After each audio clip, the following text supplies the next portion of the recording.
En Estados Unidos se está viviendo un clima bastante tenso debido a las deportaciones masivas de latinos, en especial mexicanos, y las protestas que se están realizando como consecuencia. En este video me voy a permitir exponer y analizar algunas de las frases que están apareciendo en carteles de estas protestas. Quisiera enfatizar que hago esto desde un enfoque estrictamente educativo y lingüístico, con profundo respeto por la comunidad inmigrante y consciente de que el lenguaje no solamente es para comunicar, sino también puede ser una herramienta para empoderar. Este contenido no persigue ningún fin político. El objetivo es ayudar a quienes están aprendiendo inglés a entender no solamente la gramática o la traducción, sino el contexto social, cultural de estas frases que están marcando la conversación pública no solamente en las calles, sino también en redes sociales y múltiples medios de comunicación. Y es que los mexicanos somos, históricamente, una parte muy importante no solamente de la vida económica, sino también cultural y social de Estados Unidos. Y aprender el idioma de una forma crítica y respetuosa es también una forma de incrementar nuestra participación y nuestra presencia en ese país. Dicho eso,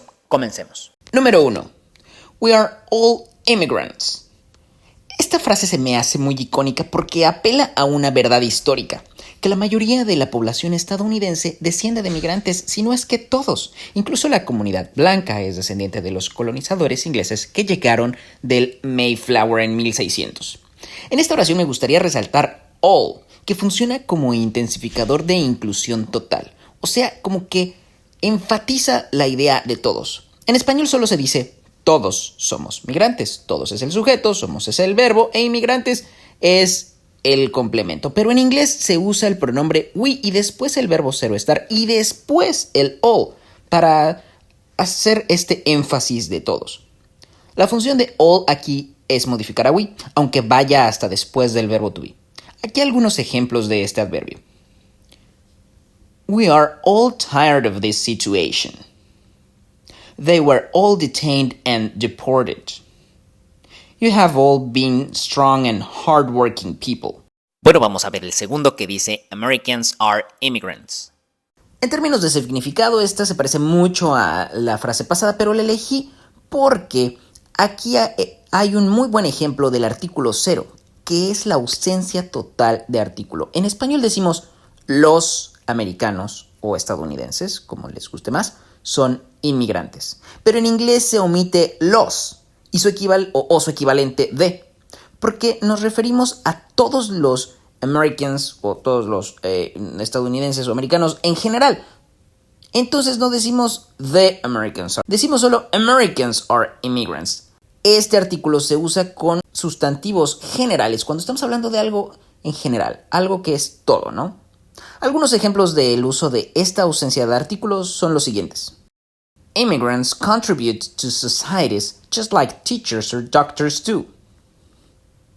Children deserve equal access to education regardless of their background. Y ahora este me gusta mucho. Immigrants make America great. Esto hace referencia, por supuesto, que los inmigrantes le han traído una riqueza impresionante e incalculable a este país. Todo el trabajo y desarrollo económico, científico y cultural que han construido y que al final pues se ha quedado en Estados Unidos. Aquí volvemos a ver el artículo 0 en immigrants, pero además vemos un orden muy particular del inglés en la oración. Lo más común en español sería los inmigrantes hacen grande a América, en donde tenemos el sujeto los inmigrantes, el verbo hacen y luego grande y luego América. Pero aquí en inglés es al revés, make America great. ¿Por qué es así? Porque en inglés es muy importante que se diga primero America y luego great. Es muy importante que después del verbo make pongamos el objeto. ¿Qué significa eso? Que America es a lo que los inmigrantes convierten, hacen. Porque eso es lo que aquí significa make, que convierten algo en otra cosa. A America lo convierten en algo. Después va el complemento del objeto great, que es ¿cómo lo convierten? ¿En qué lo convierten? ¿Te hiciste bolas? Aquí algunos ejemplos. Immigrants make communities stronger. Que en español sería, los inmigrantes hacen más fuertes a las comunidades. Their presence makes the country more diverse. Que en español sería, su presencia hace más diversa al país. Y la última. These contributions make the economy more dynamic and competitive. que en español sería: estas contribuciones hacen más dinámica y competitiva a la economía. O estas contribuciones hacen a la economía más dinámica y competitiva. En español uno puede jugar un poquito más con la posición de estos elementos, pero el inglés siempre prefiere primero el objeto y después el complemento del objeto. O sea, primero a lo que estás convirtiendo y después en qué lo conviertes. Para los haters de Santana tenemos este: We didn't cross the border. The border crossed us. Como que se voltea la lógica antimigrante y con una oración simple se da un argumento histórico muy interesante. Como muchos sabrán, tras la guerra entre México y Estados Unidos en 1948, el expresidente Santana vendió más de 50% del territorio nacional. Los estados completos de California, Nevada y Utah, que eran parte de México, pasaron a ser de Estados Unidos, así como grandes porciones de México como Arizona, Nuevo México, Colorado, Wyoming, Kansas, Oklahoma, etc. Esto hizo que muchos mexicanos se volvieran extranjeros en su propia tierra. Y bueno, un fenómeno cultural muy interesante que tiene que ver con las verdaderas raíces de toda esa extensión territorial. Por supuesto que esa es la razón por la cual el nombre de tantas ciudades y demarcaciones geográficas al sur de Estados Unidos tengan origen hispano. Y este próximo es fuerte. Dice: If your family was taken, you would be here too. Y yo creo que es bastante real.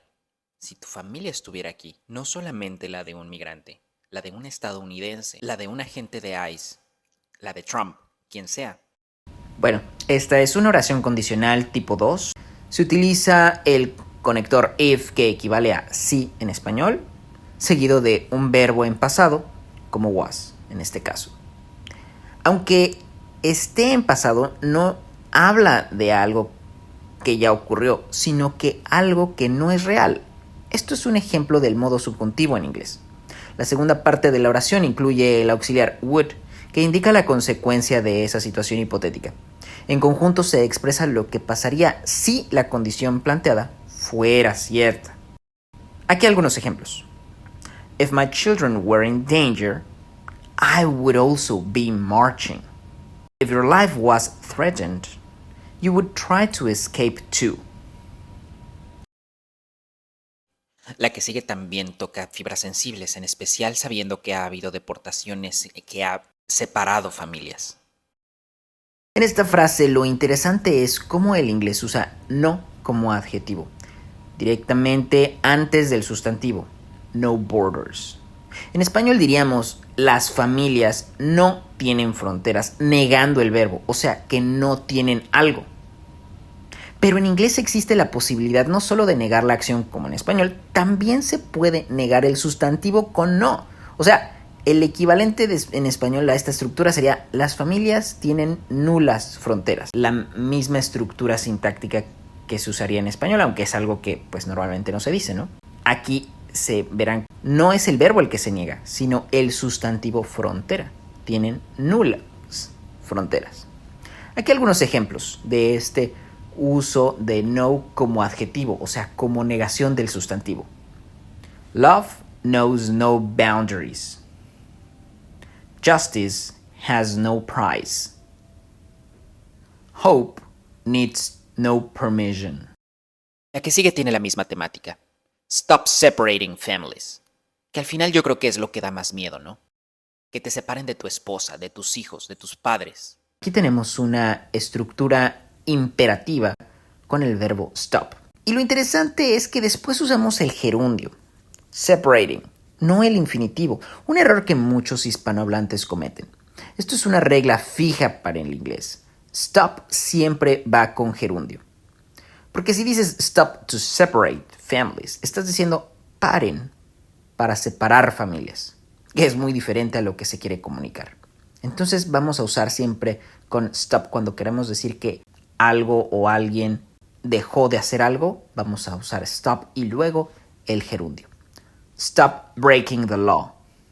Stop judging people. Stop building walls. Por último tenemos este cartel, ¿qué les parece? Immigrants Run LA, como portada de un artículo del periódico CNN.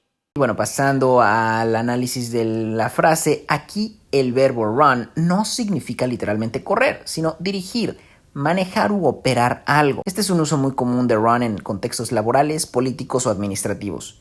Y es que los inmigrantes son esenciales para el funcionamiento de la ciudad. Me impresiona mucho el mensaje tan claro que 4 palabras pueden comunicar de forma directa y con tanto peso político y cultural. Aquí algunos ejemplos similares. Every day, essential services run thanks to unseen hands. Cada día, servicios esenciales operan gracias a manos invisibles. They run buses, farms, constructions, and many other services that make life possible. Amigos, el lenguaje no es neutral. Cada palabra que usamos comunica contexto, historia y poder. Por eso es tan importante aprender inglés, no solamente para comunicarte y comprarte una hamburguesa, sino también para poder entender lo que está pasando a tu alrededor. A continuación comparto otra información importante que viene de la Secretaría de Relaciones Exteriores en México, que comparte a través de su red consular. Estas son 5 recomendaciones puntuales de qué hacer en caso de una detención por parte de las autoridades. 1. Mantener la calma y ser respetuoso con la autoridad. 2. No oponer resistencia ni agredir al oficial. 3. No mentir ni entregar documentación falsa. 4. No firmar ningún documento que no entiendas. Y 5. Permanecer en silencio y pedir que notifiquen de inmediato a tu consulado. Existe un centro de información y asistencia a personas mexicanas llamado CIAM. Está disponible las 24 horas los 7 días de la semana. Gracias por ver este video y si te pareció útil, compártelo con tus contactos. See you.